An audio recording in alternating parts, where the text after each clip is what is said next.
Oh, am I introducing myself? Okay, all right. Thank you for everyone for coming. And let's do a quick overview of what we are going to talk about today. So the format for today is going to be Q&A with Maz, who we actually read Maz's article that we're going to be discussing on Friday. We discussed it. We had a discussion session on Friday for it. And it'll be pretty informal. People can have questions. We'll have people here. You can't see them as, but we have people from the Citizenship Protocols residency here, both in person, and there's a few online, and a couple sea-punkers hanging around. And yeah, so that's kind of how it'll work. So I'll just do a little introduction here. So we're here at Edge City, Patagonia for various reasons, the people here in person. And the essay we'll discuss today gets at some of the larger backdrop that I think enables Edge City to exist in the first place, and as well as gives us a lens to think about where experiences like this fit in a larger context. I think it's particularly relevant for this group, and then what we're talking about in citizenship protocols as well.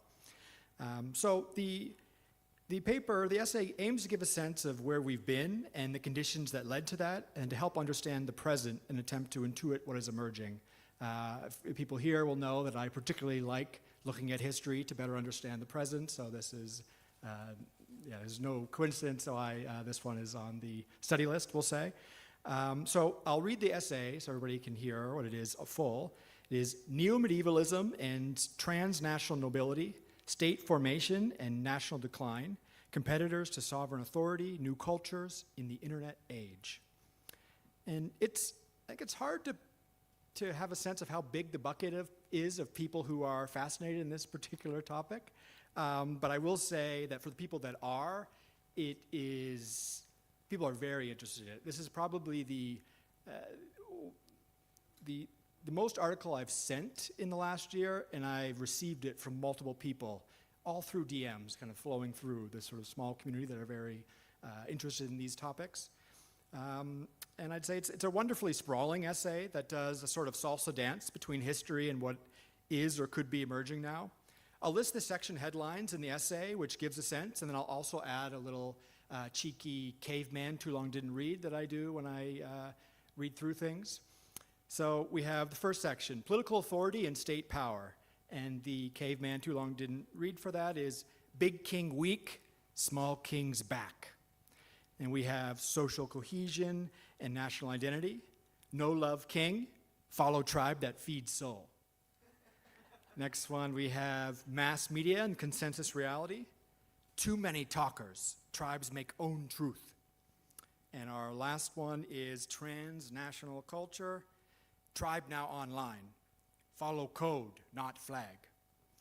We can get into that. So I say we could properly dive in. We can introduce our guest, Maz, and I think this is a scenario that people here will be familiar with, in that I actually don't know much about Maz. I know that Maz is a person on the internet in the larger tech culture, and that Maz created something very interesting and put it online, and so here we are. So with that, I will pass it off to Maz to give a brief introduction, as you wish, and then to dive into a bit of a summary on your piece. Hello, everyone. So I'm Maz, also known as Alice Maz. I come from a programming background, but I also have been writing for, I guess online for about 10 years now. I like to write about history and historical trends, but I guess especially the intersection of history and technology, you might want to say.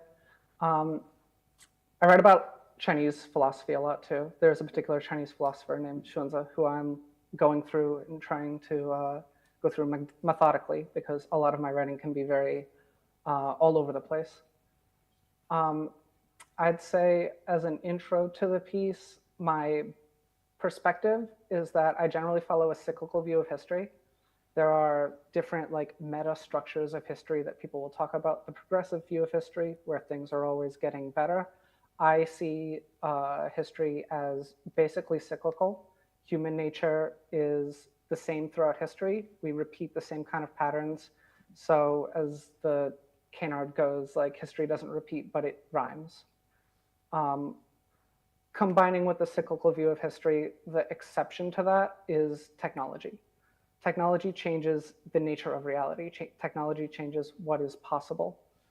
So when I say, I guess, a fusion of history and technology, that is the way that I look at it. History is this endlessly repeating drama of human will, and technology changes the stage that we're all acting on. So in neomedievalism, the first thing that I would say is that I'm not trying to predict the future in any way. I don't think such a thing is possible. Definitely, much smarter people than me try and sometimes succeed and also fail. There's a great quote that I saw recently in an interview with Lloyd Blankfein, the head of Goldman, during the financial crisis, where he's talking about this idea, and he says, at Goldman, we don't even try to predict history. Like, we're not trying to predict what happens next. We just manage risk. And I think that is the best way to think about it. Having multiple contingent possible views of what could happen, taking in new information and seeing which direction we're going, which one seems more or less likely, and maybe they're all wrong, and maybe something completely different happens. So the essay itself, I open with 2 quotes, and I would say that those are my main key sources for the way that I think about these broad set of topics. One of them is by a philosopher named, well, a quirky and interesting guy named Bertrand de Jouvenel, who was writing in the 30s and 40s in France. He was kind of like a weird, esoteric right-winger, and he wrote a book called On Power that attempts to summarize basically all of European history. De Jouvenel is a fun guy because he gets ahead of himself a lot. You can't always trust him on the facts, but he has this grand sweep that he likes to tell. So if you're aware of where he's kind of playing fast and loose, some of the points can be quite interesting. De Jouvenel's basic view is that contrary to a standard liberal history of we had these kings, they were bad, we overthrew them, and now we're free, we run the government, he sees the shift from monarchy to republicanism as a progression of the same historical trend of the elimination of localized small sources of power that act as a check on centralized power, and basically opening the Pandora's box that allows unlimited centralization. And he was writing, I forget when he was writing this book, but it was either before or during World War II.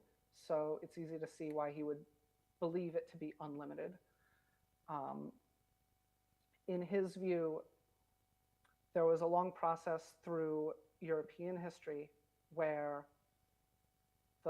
specifically the French king, but he contrasts with Holy Roman and English examples, centralizes more and more power, overthrowing him and creating the idea of popular sovereignty and government by the people allows the state to marshal enormously more resources. You see this in the beginning of the coalition wars with Levy and Masse, where France can mobilize vast swaths of their citizenry that no king could ever hope to do, and then all the other states emulate it. And then we get this long 19th century from the French Revolution up until the World Wars that brings this to its ultimate conclusion. The other main source is a Rand paper that is very interesting, and from which I took the neomedievalism term, although obviously we've all heard it before, which talks about why they believe the present day United States-China conflict cannot become another World War II. If there was a World War III, it would be much different, potentially lower in, I don't want to say lower in intensity because there's the potential for more disruption on the home front, but definitely not draft huge pitched battles and all of that. And they argue this from several different angles. Basically that nationalism peaked with this long 19th century process, and you can't bring up those kind of resources anymore. So originally what I was writing was going to be a more straight take on that paper, and then I brought in a lot more of my own sources to it and things that I've been writing about for a while in the past. A lot of the media stuff I write in a more expansive, but also I think more immature form in 2017, an article I wrote called Priesthood and Programmers, and uh, basically taking McLuhan's idea of the 4 stages of media evolution and talking about like in the wake of Trump and the social media fury that happened over fake news and Facebook and all that, like where that's going. Um, so I think in the essay, I'm trying to make 3 main points. One of them I've talked a bit about already with de Jovenel in the Rand paper, that nationalism probably already peaked. Like the world wars were probably the most nationalistic we're likely to see in quite a while, barring unforeseeable developments, um, which means technology. um, I think that the rise of nationalism, it didn't start in the 19th century. It, I think, was perfected in the 19th and early 20th century. You see the beginnings of it in northern Italy, where people are very like aligned to their like city states. You see it kind of in the Dutch revolts that led to the 80 Years' War, where Protestant Netherlands broke away from Habsburg domination. Um, but really with the French Revolution and the thinkers that preceded it, like Rousseau and Montesquieu, you get this ideology that can be leveraged for that kind of like loyalty and that kind of like uh, resource marshaling. So that ideological landscape plus rapid industrialization that drastically changed people's lives, like created, as we've all seen, the GDP charts and all of that,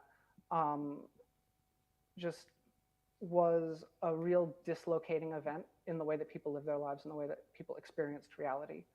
All of a sudden, especially in the late 19th century, with electrification, all kind of new medicine, trains, telegraph,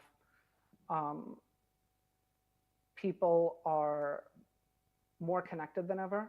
People are living at much higher standards of living than ever.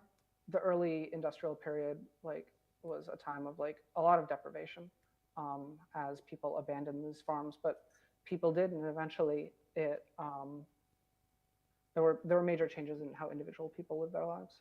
That and high birth rates that allowed a draft to be practical, and that's one of the main points that the Rand paper makes, that no one is sending their kids to die for war when they have 1 or 2. Even with Iraq, like there was a real attempt to confine the impact of war to a small subset of the population that chose to participate in it.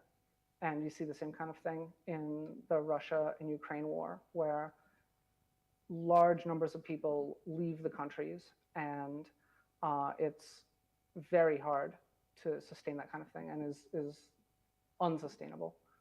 So this combination of rapid change in life and also these new social technologies about how people control their governments, about how the government is an expression of the will of the people, allows you to just leverage the population and the leverage that states got over the people from the French Revolution until the World Wars, got more and more until you had total warfare, and you see like all this propaganda and all these initiatives, even on the home front. Everyone has to sacrifice everything for the war effort. People, I think, are not going to be willing to make those kind of trade-offs anymore. It's just people are not homogeneously, but a large subset of the population is kind of checked out, distrusts their governments. The Rand paper has a lot more. I don't know how much to trust Rand on China, but Rand argues that it's the same situation in China as the United States. I'm not sure I believe that to some extent, but that maybe a majority or the largest minority of the population is just thinking about themselves, their families, their own lives. They don't want to get involved in all this stuff. And then you have smaller contingents who maybe are hyper loyal to the government, and you see this with like a certain subset of very patriotic Chinese and a certain subset of very like patriotic Americans, especially on the pro-Trump side, since that that party is in power. Um, but they are a vocal minority. And then you have another notable minority of people who are opposed to the ruling order and want it to change, whether in some way or another, whether they're against their country on like moral grounds or whether they have a different kind of political economy that they would try to construct. So it's just really hard to unite a people in the way that it was very doable in the 19th and early 20th century. The second point was this media technology narrative. McLuhan's framework is that there's 4 periods in media history, which is orality, manuscript, print, and digital. And looking specifically at print, everyone likes to talk about how the printing press was an extremely disruptive invention. It created 100 years of warfare in Europe. It led to the French and American revolutions in a very important way. But when you get to the Industrial Revolution, there are a lot of changes that happen. All of a sudden, you need a lot of capital to be able to do the mass scale kind of printing that industrialization enabled. And this is when you really see like the working classes begin to get literate in large numbers. The middle classes became more literate with the printing press, but like universal literacy really began with the Industrial Revolution. And here you see the opposite effect, a consolidation, where because you need to have access to capital, because you have these like large, you can't hide like a huge drum press that depends on like coal power or electricity or like all these like complicated, expensive machines in like a little workshop that the authorities just come in and break up with hammers, and then you go rebuild it somewhere else like you could in the 18th century. So media becomes much more tied in with the state and tied in with the ruling class overall, like economic elites, political elites. So the change to digital with the internet and the web is similar to the early stages in the print revolution, in that it is disruptive of the existing order. And this probably won't last forever, eventually, and probably faster than the print era. The powers that be will figure out how to use technologies as a mechanism of control rather than a mechanism of disruption. But right now, we are still very much in the disruption era. And all of the crosstalk, conflict, new mechanisms of propaganda that people aren't adapted to in the way that they are adapted to 20th century propaganda enables, it makes it harder to coordinate rather than easier. And then the third point is on transnational culture. This one is the one that I've fleshed out the least and the one that I would probably write about in the future. But the 2 ideas under transnational culture, one is that elite groups seek each other out on the basis of affinity and on protecting their shared interests. Elite is kind of a loaded word, but it just means individuals who hold some kind of cultural or religious or political, military, economic power. They generally want the same things, and they also have a cultural affinity toward each other. So they seek each other out, they form networks on the basis of their shared interests and affinities, and try to use the tools that they have and their relationships to reinforce the sources of power and to expand them, maybe even into other areas. For instance, in France, when nobles of the robe, the king had all these nobles who got their land during warfare. They're very troublesome because they control land and people and are a legitimate military threat.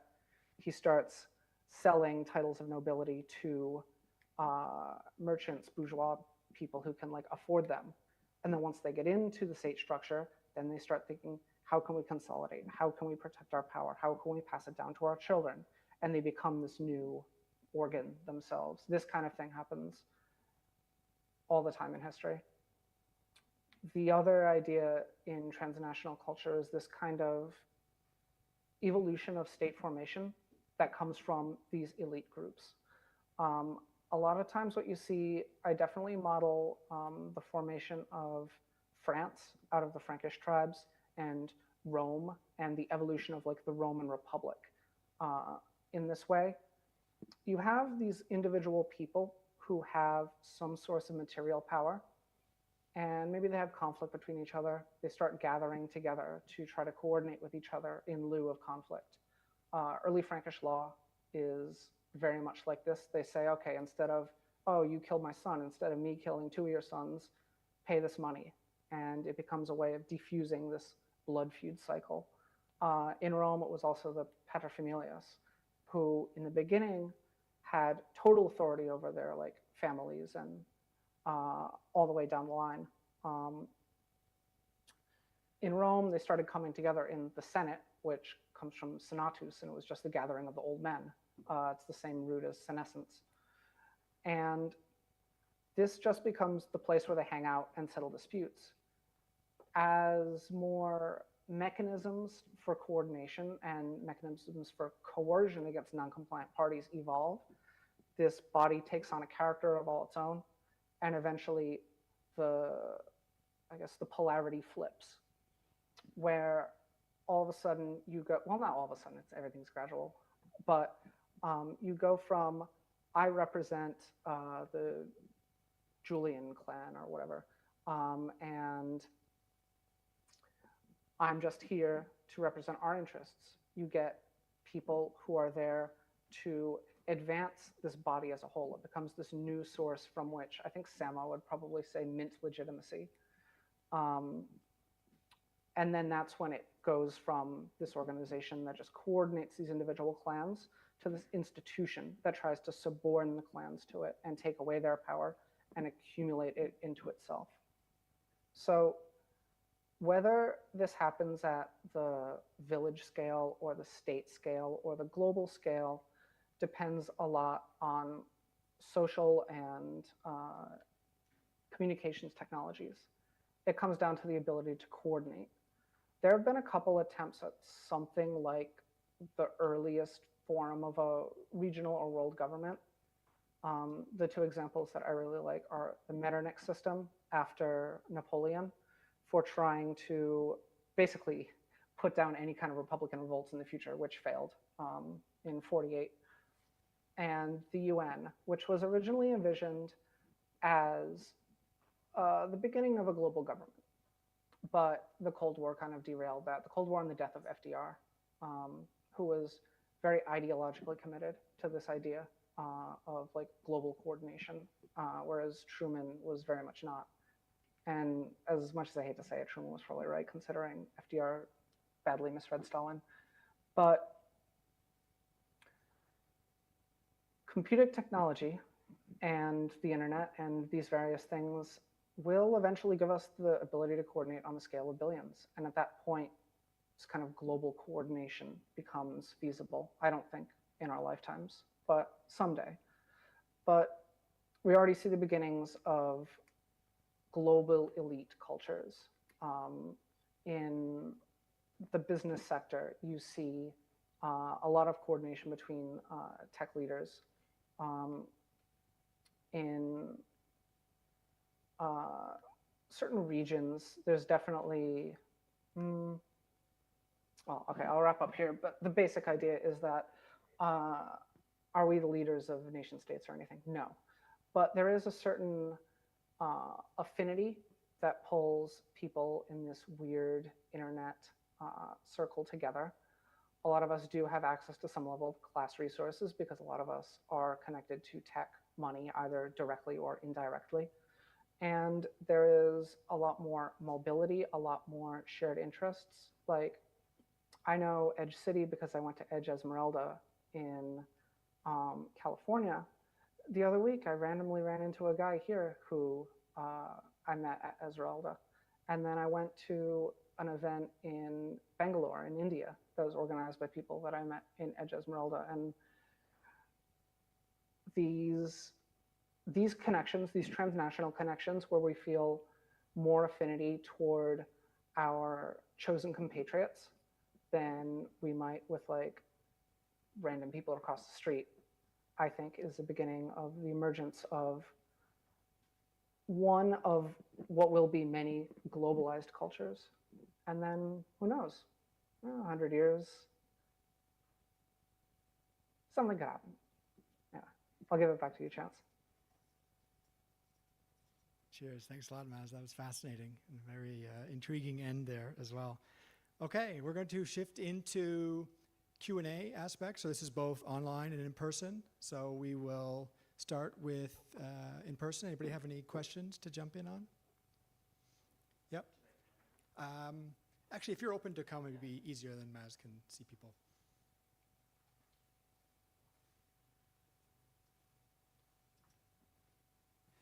Hey, how's it going? That was an amazing synopsis of the history. I'm kind of curious about the individual and the collective interests. I've been listening to a lot of information and podcasts about how does one plan for the coming world and rise and fall of trends of nationalism and globalism. I'm kind of curious, what is your opinion at the individual level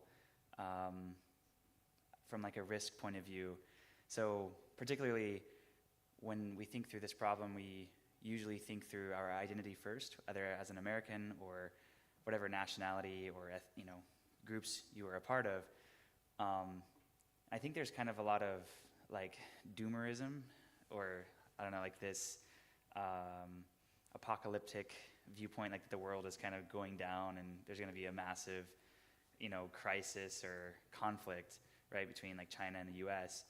Have you thought through this like on a personal level and like how to almost like de-risk yourself? Like one way to, like, as an example, would be to like obtain multiple passports or to change location. But I guess, does this all seem a little paranoid to you, or kind of is this quite realistic? I definitely think about these topics. I think that the doomers would call me complacent, and the complacent people would call me a doomer. Not that I'm like a paragon of balanced centrism or anything, but on an individual level, well, so I'm based in Bangkok. One of the reasons that I'm in Southeast Asia is kind of this negative view on the future trajectory of the United States and a positive attitude toward Southeast Asia, and looking to de-risk. The thing is, so especially in like a major market downturn, like if something like the Great Depression happened, then you have to think about correlated versus uncorrelated risks, right? Like if you have like an awesome tech job and you have all of your money in like SPX, or the Standard & Poor 500 index fund, those are heavily correlated. And this is what like killed a lot of, literally killed a few, but this is what damaged a lot of people's situations in the Great Depression, is that like, oh, you lose your job at the same time as you lose your savings. And definitely hoarding cash is a questionable proposition given, I'm sure that we all know about, money printing, all this and that. So definitely like, I don't think any risk is like fully uncorrelated. The thing is, the United States effectively runs most of the global economy. And if the United States goes down, then everything goes down. Like there is, unless you're like farming beets in like the middle of nowhere, then you're going, well, even if you're farming beets in the middle of nowhere, because like fertilizer depends on oil infrastructure nowadays. But the idea here is that because the United States is such a necessary component of the global economy, as basically the consumer of last resort, it hurts everyone. It even hurts China. Like, there is no refuge, I think, in terms of financial assets. Although gold might be pretty nice. Gold, I mean, I don't know, like gold has been a pretty good trade this year. Will it last? Who knows? Like, the future is mysterious and opaque to us. But I think that on the other hand, a lot of the doomer fears are a bit extreme. I don't think that like the collapse of the Roman Empire kind of situation will happen. And I don't even really think that a Great Depression will happen. The thing is that, how would I frame this? I think the most likely scenario, if the United States can't get its act together, is flat. Like, you see people sitting in assets that are like gradually bleeding in real terms, while still maybe being flat or slightly up in nominal terms. There isn't any willingness in the political establishment to allow a crash to happen. And I don't know, I don't even think it'll be that bad. Like, the thing is, the United States is a vast land with a very industrious people and enormous amounts of natural resources. I don't really see like mass starvation and devastation or anything happening because, I don't know, food is so cheap. Like, the energy, our ability to produce energy as a society is incredible compared to where it was 100 years ago.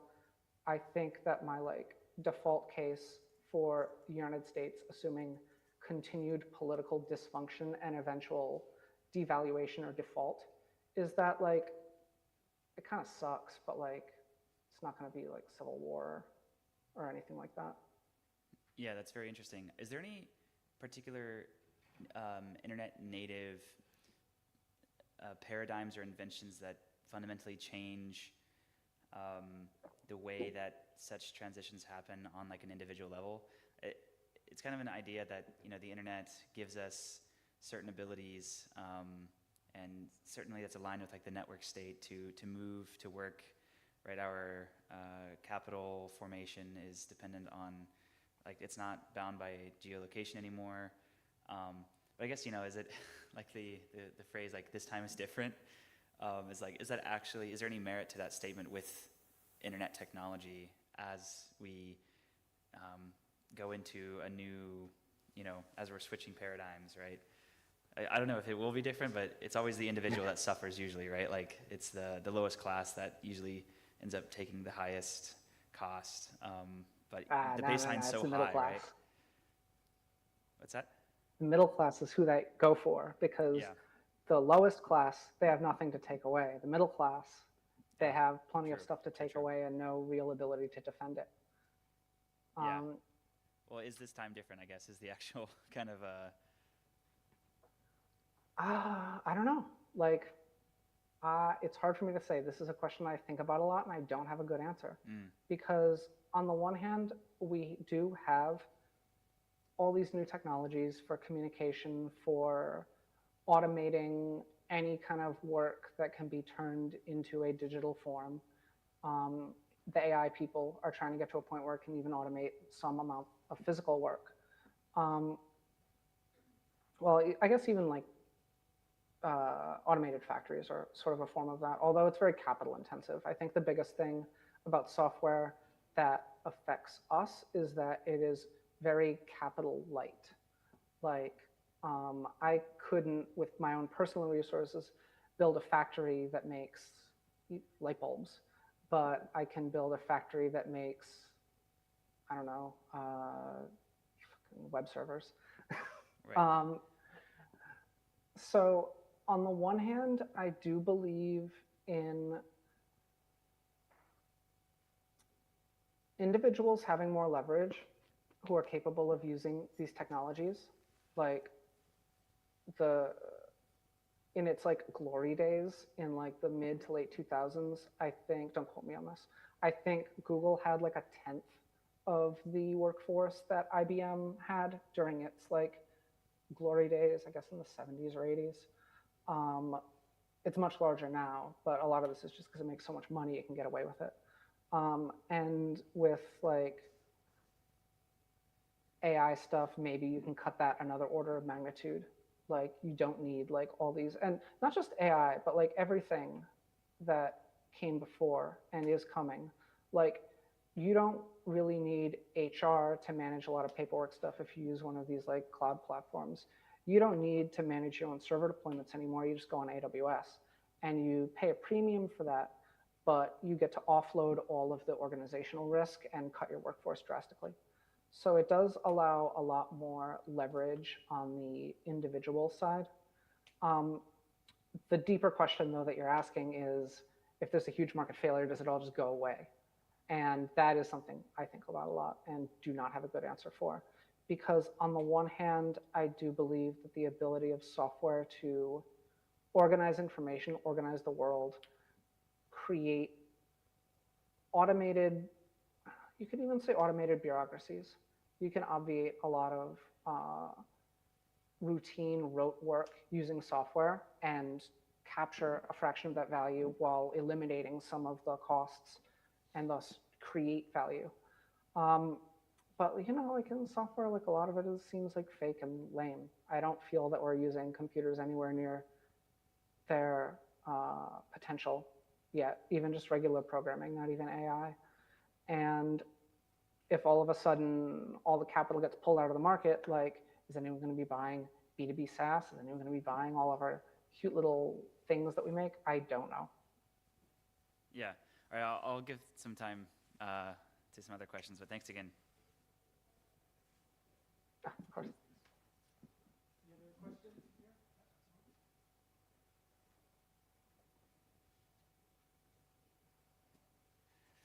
Hey, Maz, thank you so much for such a great talk. Right at the end there, you started talking about how things like Edge City can potentially start to be these networks of kinship and affinity that eventually, maybe in 100 years, could start to have some role in this, unfolding future. I would love for you to maybe double click on how you see that happening over the next 5-10 years, how we can maybe, like if you were on the leadership team and you wanted to steer this in a direction that's kind of interesting and like a historical perspective, what would be some of the things you'd be interested in seeing and seeing unfold?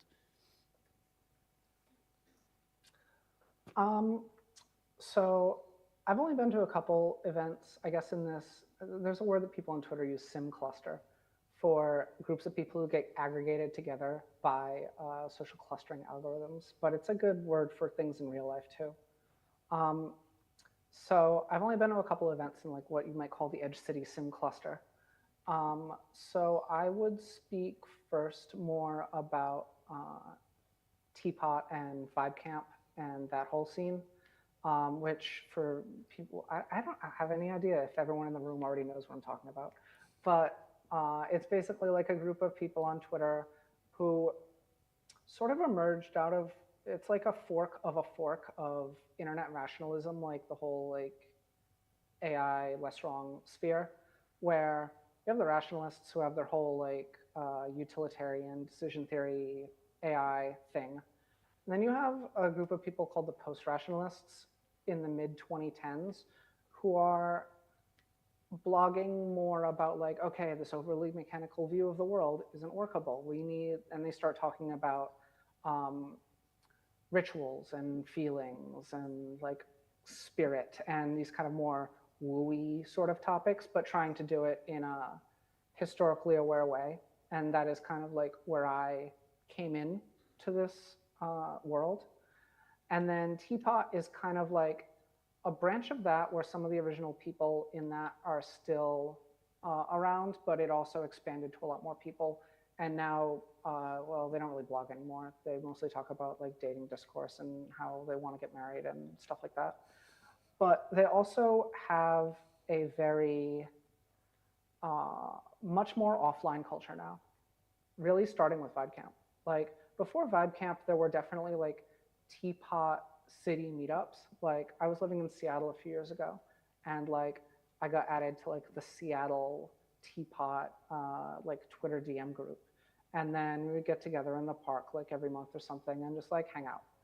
So from there, people who are already in the same place hanging out, you get Vibe Camp where people are coming together for this event and they're having all kind of feelings. It's very like a meditation, yoga, improv kind of culture. And then other places in the world start, I don't want to say copying, but being inspired by. It's not copying because a lot of them are doing their own thing, trying to figure it out. It doesn't have any kind of like formal organization or anything.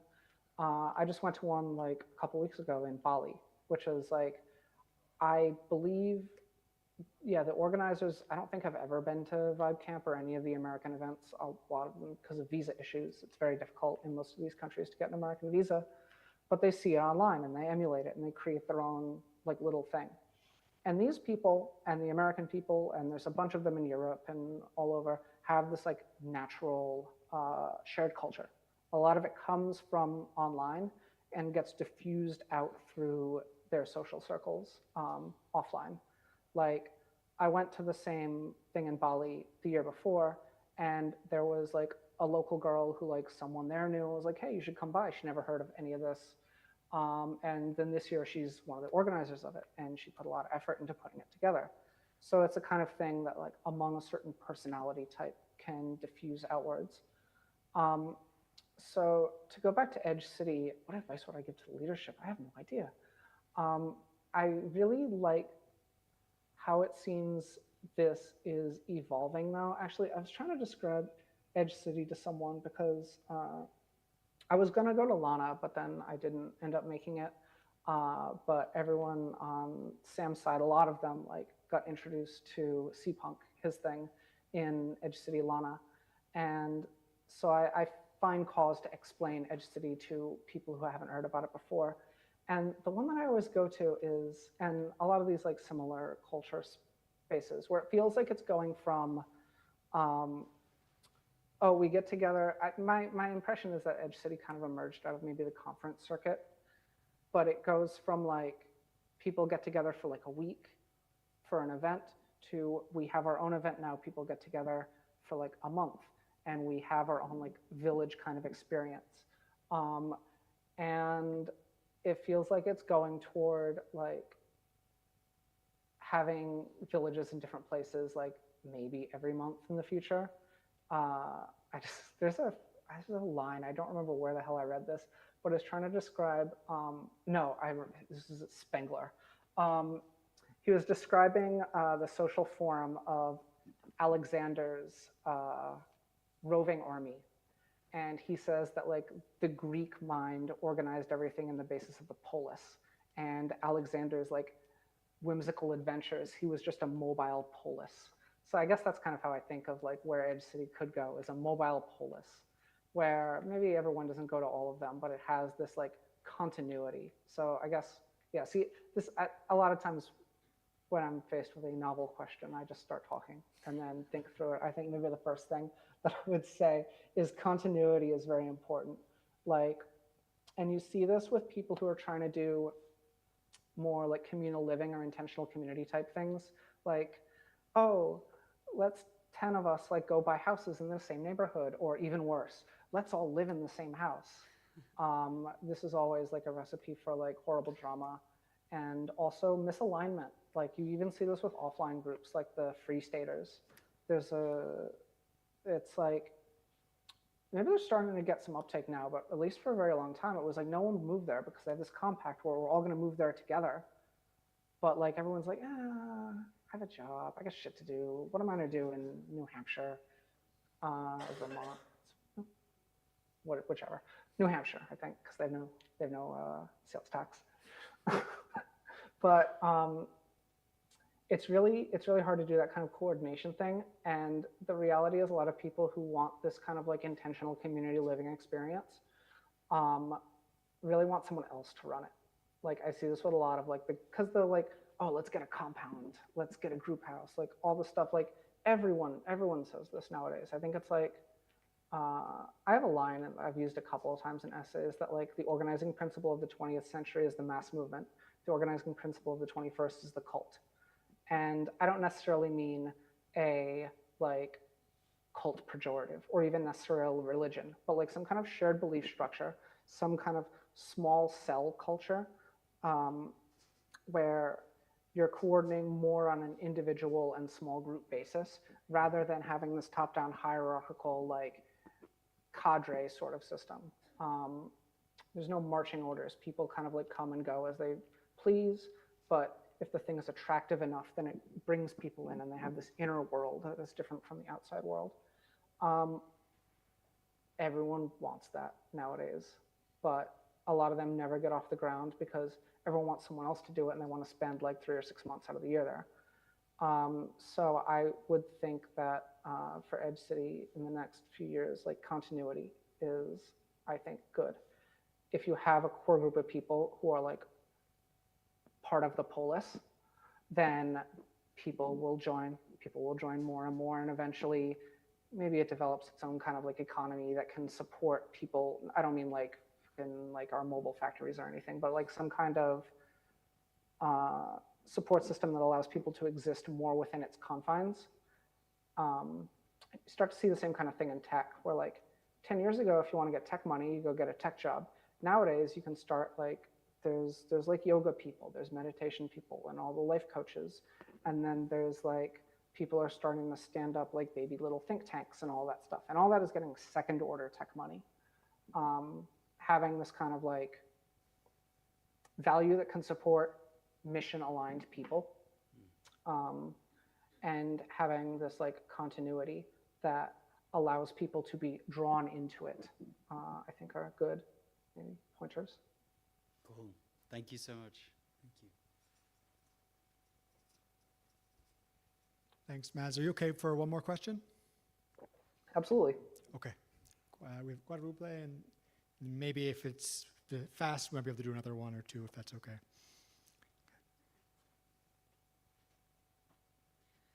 Hey, Mas, nice to meet you. Thank you for being here today with us. I had a couple of questions. I think the first one was kind of already answered by everything that you were just saying. I'm gonna read it anyways to kind of start getting on the point of my second question. So you were saying you don't think it's really feasible for us to, like maybe in 100 years, to see a change in governance, institutions, in society. But maybe I would shift it to, why do you think is it so far-fetched for us to be able to come up with these new forms of governance? And also, in the journey to these future forms of society, what do you think are like the greatest difficulties or obstacles that people like us here at Edge City that are trying to move towards that? What do you think are like the greatest obstacles that we can find when we're trying to build future governance institutions built with technology, AI, blockchain, and well, that's pretty much.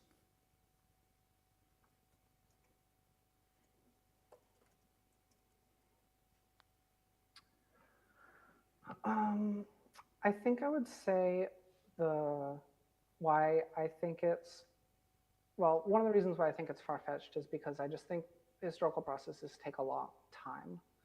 Like even the American Revolution, which was maybe the greatest like sea change event, that's a lot of people think of as coming out of nowhere, came out of like 150 years of people doing local small-scale governance. Like the guys who wrote the Constitution, a lot of them had written constitutions for their state, and they were drawing from this like long culture of just managing small scale things on their own, like settling disputes between neighbors over farmland and like making sure that people make it through the winter and things like that. I think that there's a certain kind of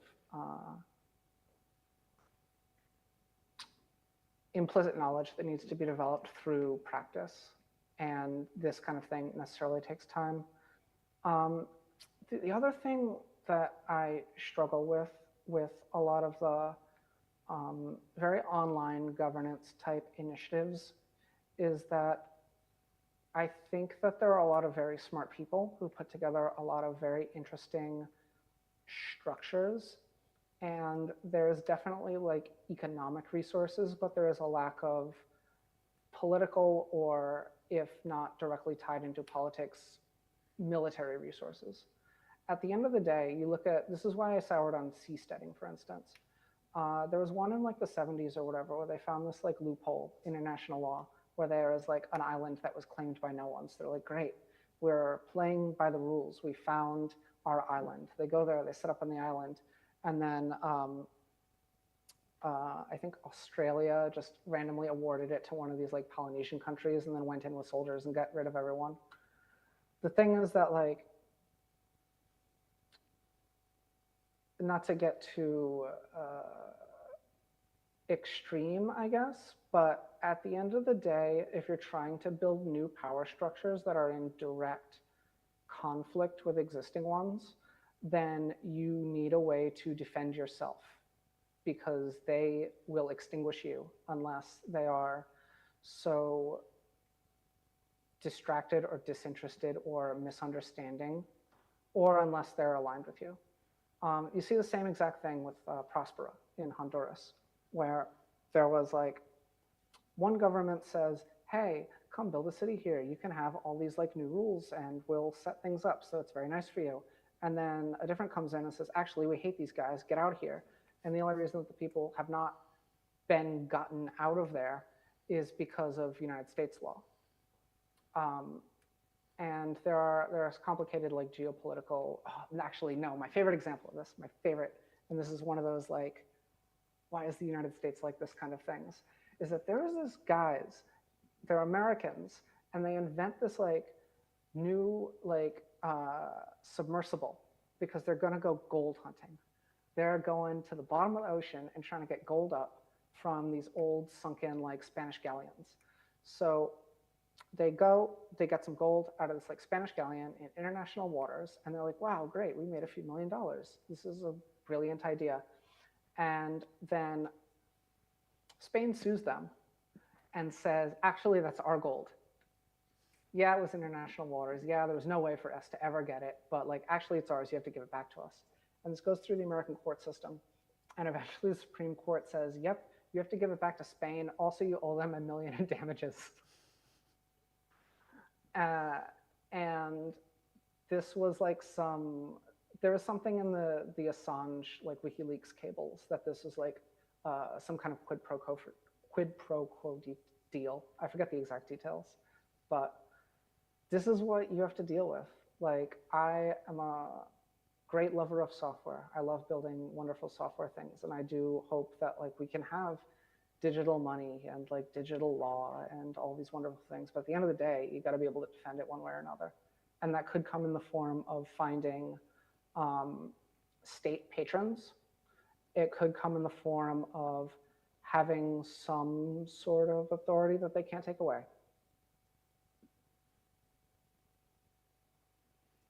Thank you.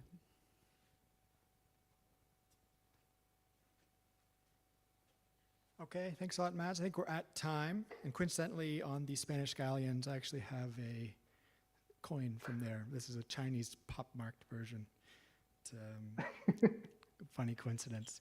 Okay, I want to say thanks a lot for everyone for coming, and thanks a lot, Mads, for all your time and the very interesting conversation. And yeah, all right, have a good one. Yeah, thank you for having me. Okay, ciao. Bye.